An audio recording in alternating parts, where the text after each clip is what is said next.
Hi, you're listening to Listen to Local with Adam Velo, and today I'm happy to welcome back a guest back again, Kirrilee. It's always a pleasure to have Kirrilee here, and obviously with the new release coming up, very happy to have Kirrilee here to talk about the release. So welcome to the show, and pleasure to have you here once again. Thanks, Adam. I'm so excited. Yeah. I mean, obviously we last spoke at the start of this season, in back in January, but you've been working hard in the studio, I mean, non-stop since we last spoke, of course. Yeah. What has come about since then? We had a few plays overseas, which was actually really cool. Yeah, I got my first and second American plays, so yeah, both yeah. in New York, which was very full circle for me because I spent a Mm. few months in New York back in 2020. And so it was really nice to kind of know that I had some love there as well. And they've been incredible supporters ever since as well, which has been lovely. Mm. Janelle did crazy well. Yeah, I had the tiniest budget for that song yeah, because I just like I'm a waitress yeah, and I was busy trying to pay off stuff for other songs and things like that. And I was like, oh, I feel like I just don't have like the budget to put behind this song, but I'll just I'll just give it my best shot. And yeah, it's now my biggest song ever, which is yeah. crazy. I think a lot of people really thought the story behind that song was interesting. Mm. Um, and so I hope they kind of feel the same way about this new song that's coming out. Mm. Happy. Yep. Yeah. And I was obviously about to lead on to that. Yeah. Obviously, we're looking at the happy with which I noticed that even though, the title suggests, it's going to be bright, colorful, Yeah. you don't quite get that with the contrasting color scheme you see, which is Yeah. the dark gray Yeah. scale. Where did that come Yeah. from, of course? I think I definitely wanted to show early on that this song is not going to be what the title Yeah. suggests. So I wrote this song as a kind of like a bittersweet, very like sad song. I kind of wanted it to feel like you were leaving something Mm, behind. So a very final kind of song. And I wanted the branding, the gray to kind of yeah. like really drive that home.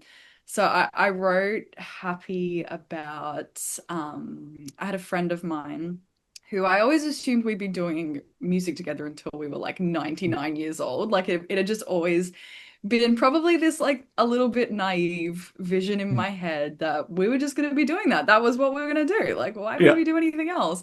Yeah. Yeah. And then they came to me one day and they just said, I quit, I'm done. And it was such a sad moment on two levels because, like, of course, like that naive little vision was Mm, gone, that, like, doing music forever. Um, but also just like I kind of grieved for them a little bit, the fact that they were walking away from something that had once just been a dream of mm, theirs and something that they'd had so much passion for literally over a decade. mm, And I just felt so much grief for them because like one day they just woke up and the passion just wasn't enough anymore. And mm, it's just like I can't imagine doing that myself. I can't imagine the heartbreak behind that. So this song kind of explores the kind of grief of going through that just in first person though. So talking about it as like, from my perspective watching them walk away, but then like me also going, well, God, like, if they're walking away, like, like what chance do I have? Like this person was amazing in music, like stuff like that. Of course, I'm not going anywhere. I yeah. just want to preface Just that now. just wanted to clarify that because But yeah, no, it was that kind of like I think all of these songs are kind of like about perspective. It's from my Mm, perspective watching something happen. And so happy for me is about watching that person walk away from something they've loved for so long and the kind of self-doubt and fear that comes along with it and the grief that comes along with it as well. And asking the questions like, you know, like what do you do when it's all just like fallen through? Like how do you mm, get pass it? How do you navigate that?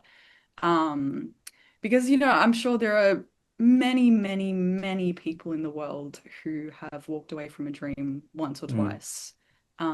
So it's kind of me asking them as well, like, how do you navigate that? Because I think it's a different kind of heartbreak as well. Yeah, yeah. I mean, it's a heartbreak in the way that you basically losing your childlike innocence, from Yeah. having that big dream that you're certain that you were going to eventually make it. And yeah, obviously you almost feel like you're disappointing yourself, but also your younger self, which is like you Mm. get that double layer of disappointment compared to, Yeah. standard heartbreak where you're disappointing yourself, but it's just, And just there's that into. also that like yeah that kind of like I don't want to say like embarrassment, but like when you've Mm, told everyone around you like I'm going for this dream, and then like you know you kind of come out of it and you didn't quite get it the way that mm, you wanted to, and it didn't turn out the way you planned it, and like it's that kind of like, God, like, what are people saying about me now? And like, now that it mm, hasn't worked, like, and it's that insecurity as well. yeah. There's just so many layers to it. It's such a different kind of heartbreak. No, that's for sure. And yeah, I mean, obviously you speak about it from both perspectives, but what was the hardest part, from your side for processing this that you both were going to do it together, and then Mm. all of a sudden you're out there on your own again, I guess. Yeah, it definitely Hmm. felt like a little bit like lonelier in a way Hmm. because it was like, oh, like, I always had this person where we were like, doing it Hmm. hand in hand. Like that was always just my idea. And like to watch them walk away was just like, oh, now I have to like navigate this on my own. Like, and I Hmm. mean, like Yeah, I have other friends in music, which is beautiful. of So I've course. Yeah. always got like, people who I can support and they can support me and Hmm. everything. But it was just sad watching one of those like mean people walk away. Mm.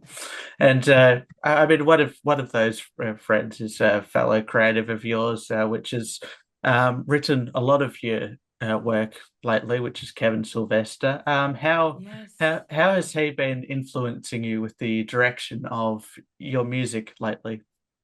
So Kevin and I have a fun little thing where we just write a song together every single Mm. week. Like we just meet up on a Sunday night and just sit down, we get pizza and we just write whatever we want to. And I was really lucky to get to co-write most of his upcoming album, which he's Mm. currently rolling out, which is Yeah, very exciting. yeah, So yeah, that was such a fun experience because yeah. we just like wrote these songs together and we were just laughing.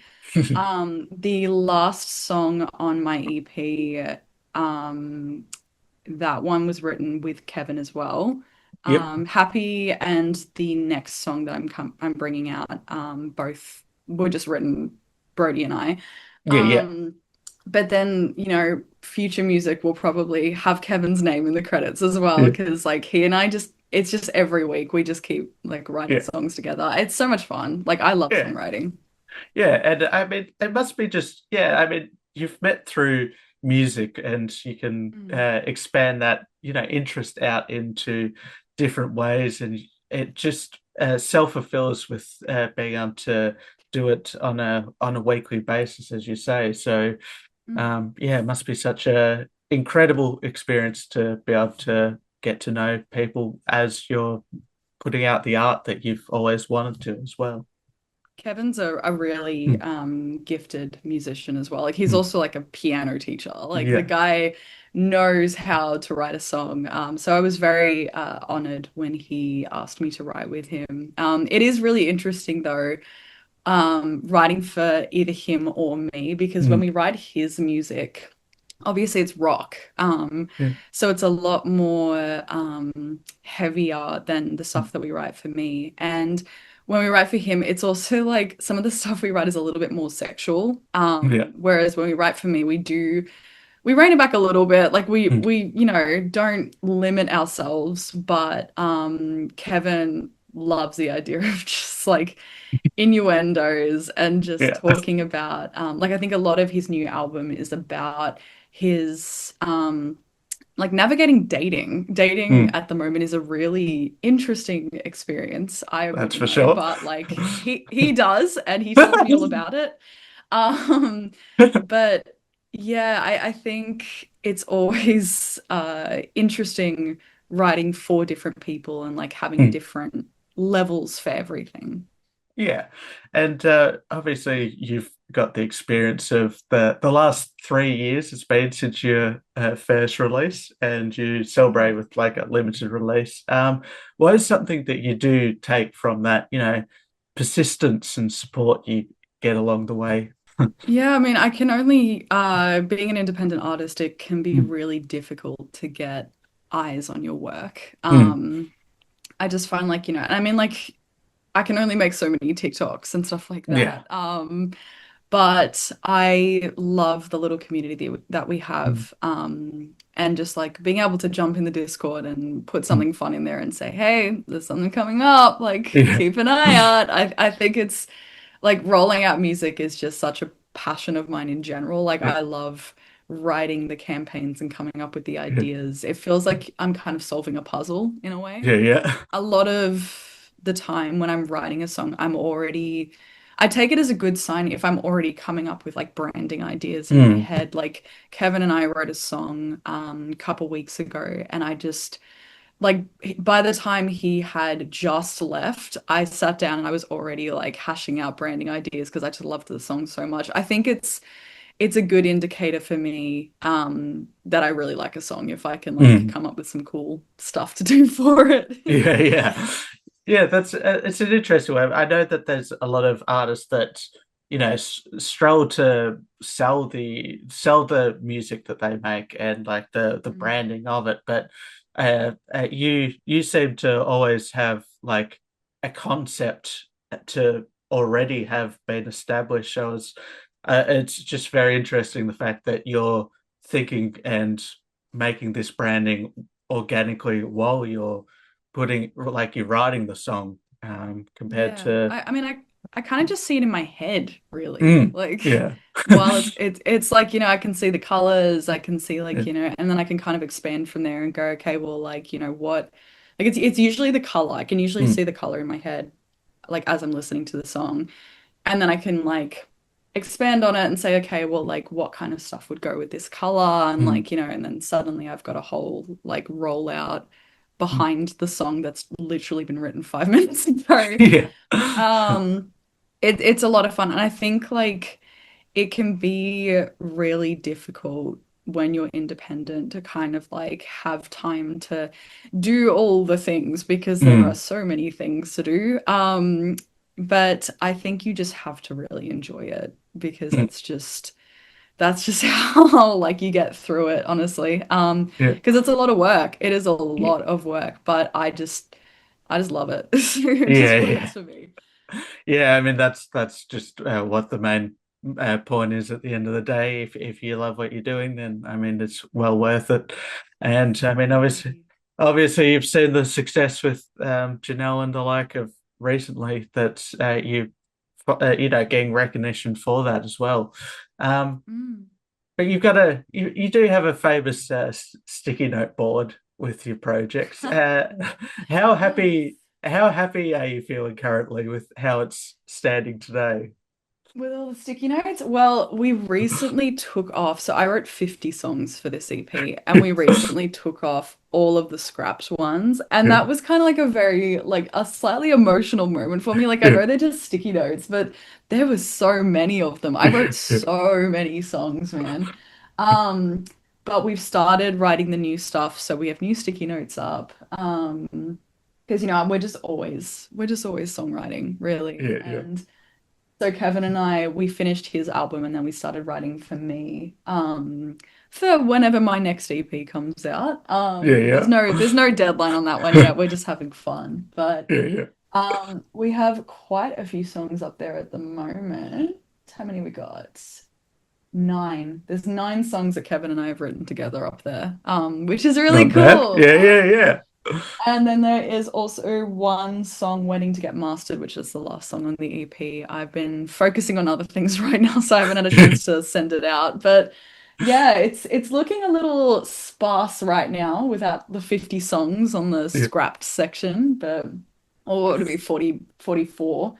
But I'm excited. It's kind of like a new chapter. It's good. Yeah, a new beginning, and yeah, I mean, obviously, we're all super excited to hear what that will sound like, of course. But Yeah. yeah, you obviously referenced earlier that there's a few things that you are more focused on, which is, spending hours upon hours writing emails and pitches for interviews and Oh other my God. projects. Nobody prepares you for the emails, dude. Yeah. Nobody. No, like when you go into music, it's like, oh yeah, I'm gonna write some songs. But like I spent 5 hours the other day writing emails. Like nobody Yeah. prepares you for it.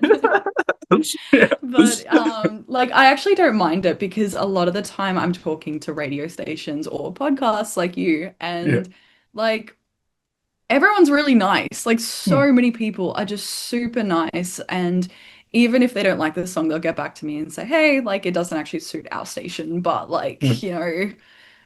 thanks for sending it anyway." But like a lot of the time I get some really lovely responses from radio presenters, and I feel like I'm friends with a few of them now, and it's really Yeah. nice. So it is a Well, very wholesome thing. well, I'd happily consider you a friend of the show and a friend of mine as well. So, like, of I course, consider you a friend too. yeah. So I'm glad we've been able to, have these conversations across the, I mean, last, 12 months or so of this show. Yeah, and of course, with the ad campaigns and all that with Janelle, of course. What do you think you found the most surprising about, what areas were the most impactful for it? For Janelle, Mm, gosh, I think one of my favorite things about that release was filming the lyric visualizer with my mm. friends. Because as we know, I'm a waitress. I don't have a very big budget. So I just texted my friends and said, "Hey, I have this idea. I kind of want to like see where we can take it. Can we like meet up for like an evening and just go for it?"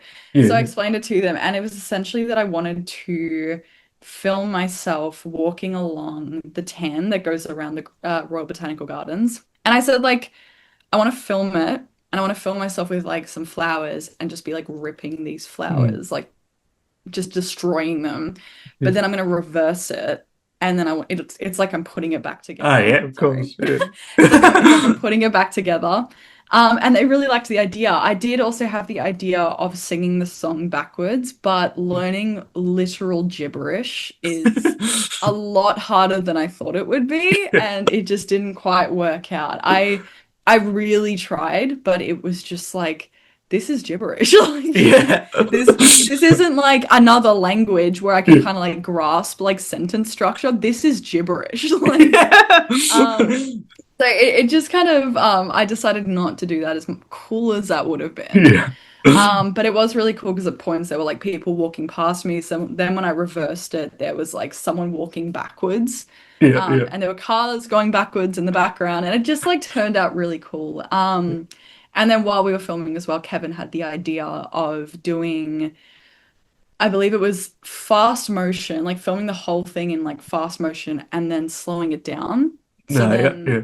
or it might have been the opposite. No, I think we filmed it in fast motion and then slowed it down. And so then it was like me singing at normal speed, but moving really like really like in Yeah. slow motion. And it turned out really cool. That was such a cool idea of his. He's very creative. Yeah, yeah. So so we had a lot of fun with that. And I think that was such a great like memory as well, is to be able to just like because it was just an iPhone light and Yeah. literally like if people are watching on video, literally this camera that I used to film YouTube videos with. Like Yeah, yeah. my old DSLR Yeah. and an iPhone light, and it was so much fun, and we just messed around with stuff, and like it just turned out really cool. So yeah, Yeah. I think that was probably the most fun I had when it came to that rollout. It was a good time. Yeah, no, that it was very such it was a very interesting concept that was executed so well, and yeah, I mean the backwards singing. I know Chris Martin spent like 4 months or so trying to learn yellow in reverse. Oh, So I didn't know uh, he did that. I mean, yeah, look, that doesn't surprise me because I yeah, tried to do it the night of, and it yeah. turns out you can't last minute something like that. Yeah, It was really hard, and I tried doing it in pieces, and it was just like, no, this isn't gonna happen. But we yeah. still had a good time. So, Yeah. I'm pretty sure he even, he was on Graham Norton one time, and he mm. even, like, this is 10 years after Yellow had been released. He still could remember exactly the things, Did he and perform it? yeah, he performed it. No way. No It's, way. That's it's, actually really cool. yeah, it's one of the coolest bits of music media that I've actually seen him recreating it so many years later. That's Yeah. crazy. I love that Yeah. so much. Yeah. Of course, though, as a musician, you attend a lot of gigs for like inspiration and also just for pleasure, of course, as well. But like, Mm. what's one show you've attended or seen recently where you experience it and like, what if, what if that person right there were me? Oh, well, you know the show I've attended most recently because I saw Yeah. you there. Yeah. Was Charlie, Yeah. Charlie's tour, and that was phenomenal. Like Yeah. she was Yeah. incredible. I loved that album, so I knew Mm. immediately that I wanted to go and see her. And I was thinking, like, God, I hope she's touring soon. And then I looked her up. For some reason, Instagram must have deleted my follow of her because I knew I was following her, but Mm. I wasn't following her anymore. And I was like, what? And then I went on and she was touring. And I was like, okay. So I had to like run and get tickets. And it was just like, man, what the hell? Like, what the hell, Yeah. Instagram? That was a great show. Mm. And she did a really phenomenal job. Um, just performing in general. And it was really nice to see everyone kind of come together for such a Yeah. well put together album as well. Yeah. Um, Gosh, what are some other shows I've been to recently? I've been to a lot of comedy. I went and Mm. saw a lot of comedy for Comedy Fest. A Yeah. friend Yeah. of mine's really into it and she wanted someone to go with her and I was like, sure. So seen a lot of comedy recently. But Mm. that's like, oh, you know what? Peach PRC. I saw Peach Ah, yeah, PRC of course. in March. I think it was Yeah. March. Mm. Um, and that was great, aside from the fact that I saw her in Melbourne and it was pouring with rain and it was so cold, and she was Mm. so cold, and she was in a very tiny outfit and it looked gorgeous, but she was Yeah. freezing. And literally all of us from the crowd were yelling out, like, put your dressing gown on. Like she had a dressing gown. Yeah. We were like, Yeah. we don't care. Put the dressing gown on. And she wouldn't put it. She's a performer, she's a Yeah. professional. She wouldn't put the Yeah. dressing gown on. But she like ran away after she finished because it was like, I think like it was raining and Yeah. it must have been like maybe 5 or 10 degrees. It was so cold. Yeah. Um, we all felt so bad for her, but she did such a phenomenal job considering, like, I think it was at the point, if I had been on stage, I think my muscles would have locked up. Like, it's just that kind of Yeah. like you got to move around or you're just going to be Yeah. like, ugh, like. Yeah. Yeah. That was very inspiring in itself to see her kind of like, push through Yeah. regardless. Um, and I think with Charlie's one, I would think I was really inspired by just the amount of like interactivity she had in her Mm. show. She had like pre-show word searches, quizzes, like she had Mm. all this like fun stuff going on. There was a thing where at the door you could get a free bandana if you said Yeah. the code word, and you had to like go on her website and find the code. And it was just like all of this really cool interactive stuff that you don't see a lot of at Yeah. shows. And it's one thing I love about supporting Australian artists is like, when they're smaller, they tend to like do all of these really cool things Mm. like that. So also from a marketing perspective as well as an artist perspective, I really appreciated all the cool stuff that Charlie was putting together. Yeah, because I was about to say with your latest show, you had the QR code scanner of Yes, I Steve did. at the time. So so when that was there, that kind of reminded me of that as well. Yeah. Yeah. Yeah, no, it's just a nice little fun extra Mm. thing, and it's just like, a way to make a small thing that people can do in order to get something fun. Yeah. So I wanted to test that out and it worked well. So Yeah. Yeah. And of course, speaking of Steve, with Happy's release, you have given Steve a makeover. What does the yes. balloon what does the balloon look mean in the context of this cycle? Well, okay, so the song's called Happy, Yeah. and I was inspired by these kinds of balloons. So, Oh like, yeah, yeah, if people are listening, yeah, the silver foil balloons, the classic that you see yeah, every time somebody has a party. It says yeah. Happy Birthday in silver foil balloons. And so, because the song is very sad and it's kind of like this bittersweet, like it's not a celebration, but it's like, Mm, this kind of you don't know how to feel. So I wanted to do branding that was very kind of almost contradictory, like mm, juxtaposing itself. And so I wanted to go gray, but I wanted it to still seem kind of happy. So yeah. I decided to go with the silver balloon, because I wanted it to kind of have that feeling. And so naturally, of course, Steve had to be a balloon.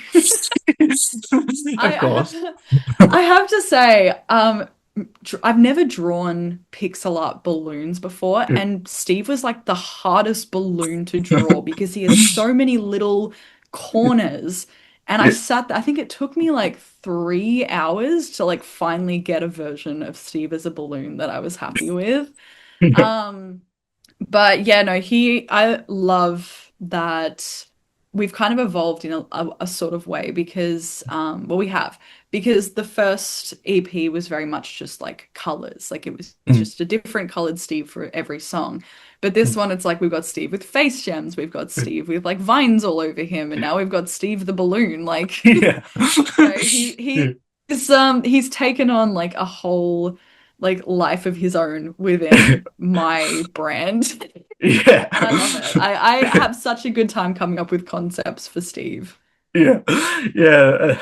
I feel like that's like obviously you have the excitement around the song and the branding, but I feel like it's become its own excitement itself. Like, which Steve Yeah. is it? Like, what is Steve Yeah, gonna look like this time? I think people were a little sad that I didn't do a Steve for Janelle. I just didn't because like it was a smaller, like it was less branded yeah. than my other songs. It was still like it was blue and it was like this kind of middle blue. Mm, And things were very dark, but I just kind of felt like I did draw a Steve for Janelle.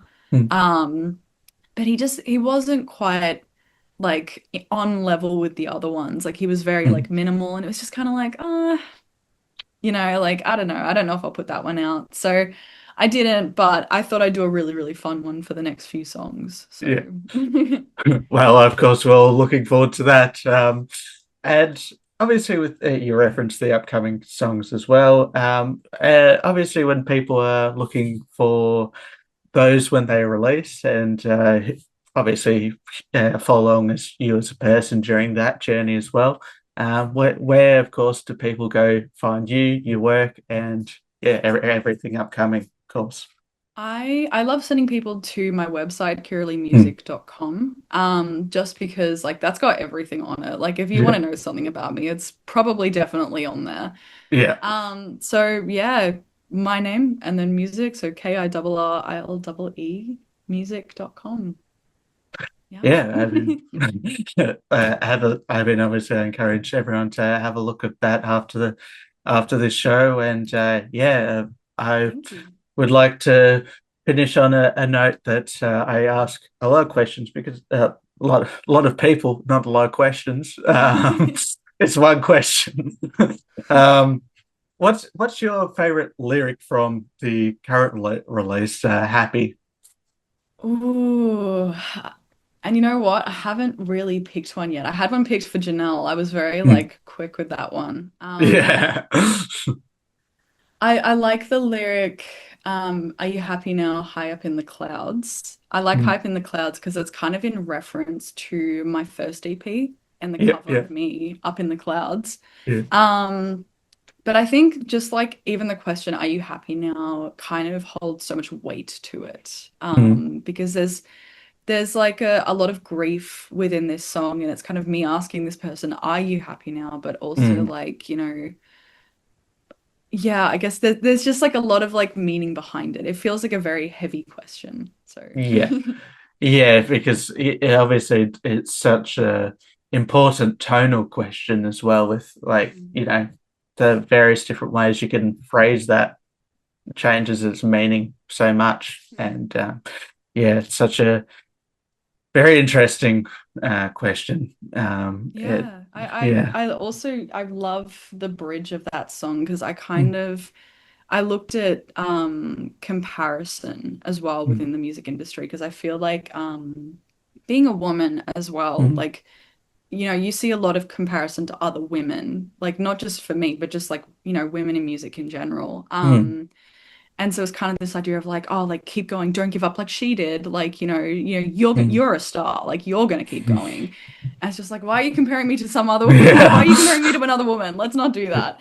Um, but like I've also heard from both like, people who are really do believe in me, but also people who actually don't, telling me that I'm Mm, a star. And it's just like, it's such a strange, like, thing to say. Like, it's yeah. supposed to be a compliment, but when it also comes from somebody who doesn't believe in you. It's a bit strange. So that Yeah. bridge is kind of like me reflecting on what people have said to me as an artist. Mm. So that one holds its own kind of ground, I think. It's a bit of an interesting song, this one. No, for sure. And I'm excited to properly listen to it. I'll be streaming that, and hopefully so many people will as well. So, yeah, thanks for being on the show today. It's been an absolute pleasure again to have you Thank you so back. much. And yeah, Appreciate look it. forward.